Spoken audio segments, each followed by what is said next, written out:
ఇంట్లో కూర్చున్నామంటే చాలు 3 పూటలు తినేది 2 పూటలే తింటాం కదా! బయటికెళ్ళామంటే చాలు భలే ఆకలైతది నాకైతే. ఇంక నాకన్నా ముందు మా ఆయనకే ఆకలైతదనమాట. 4 షాపులు తిరిగేసరికైతే అలసిపోయిండు. అలసిపోయి ఇంకా ఆయనైతే ఏమన్నా తిందాం నడువని చెప్పేసి ఒక హోటల్ దగ్గరకైతే తీసుకుపోయిండు. ఫస్ట్ అయితే ఆయన కోసమయితే మిర్చి తెచ్చుకుండు. ఇంక నేను మిర్చి ఎక్కువగా ఇష్టపడను కాబట్టి నా కోసమయితే కచోరీ తీసుకొచ్చిండు.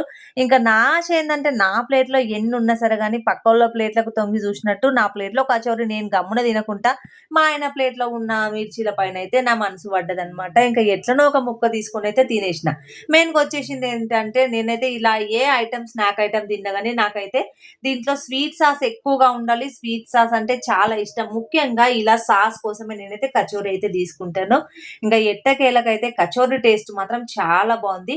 మేమెప్పుడెళ్ళినా షాపూర్‌లో అయితే ఈ హోటల్‌లోనే కచోరీ గాని, మిర్చి గాని, టిఫిన్స్ గాని చేస్తామనమాట. ఇక్కడ ఏ ఐటెమ్ తీసుకున్నా చాలా టేస్టీగా ఉంటది.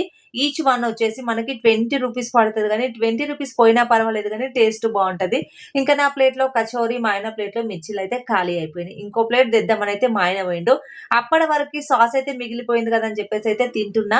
ఒక దిక్కు సరం పడుతుంటే తినడం అవసరమా అని అనుకుంటారేమో గానీ, ఏది పడ్డా సరే గానీ నాకైతే సాస్ ఇష్టం కాబట్టి సాస్ అయితే ఎట్లా జుర్రుకుంటూ తింటున్నానో చూడండి. ఇంకా మా ఆయనైతే ఇంకో ప్లేట్ కచోరీ అయితే తీసుకొనొచ్చేసిండు. ఒక ప్లేట్ చాలులే అంటే 2 అయితే యేసుకొచ్చిండనమాట. ఇంకా వేస్ట్ పోతది కదా! అని చెప్పేసి ఇద్దరమైతే తినేస్తున్నాం. నేనైతే ఏ ఐటెమ్ అయితే వేస్ట్ పోనియ్యను. తినే ముందే కొంచెమన్నా పెట్టించుకుంటా. లేదంటే ఒకవేళ ప్లేట్‌లోకొచ్చిందనుకో ఎవరి ప్లేట్‌లో కన్నా సరఫరా చేసేస్తాను కానీ వేస్ట్‌గా అయితే డస్ట్‌బిన్‌లో పడేయను. చాలామంది ఫుడ్ వాల్యూ తెలియని వాళ్ళైతే ఈ కాలంలో అయితే తిన్నంత తిని బయటైతే పడేసేస్తున్నారు గానీ నేనైతే అట్లా చెయ్యను. ఎందుకంటే డబ్బు వాల్యూ ఏంటో నాకు తెలుసు కాబట్టి వేస్ట్ అయితే జేయను. మీరు గూడా దయచేసి చెప్తున్నా ఎక్కడికెళ్ళినా ఫుడ్ అయితే వేస్ట్ చేయకండి.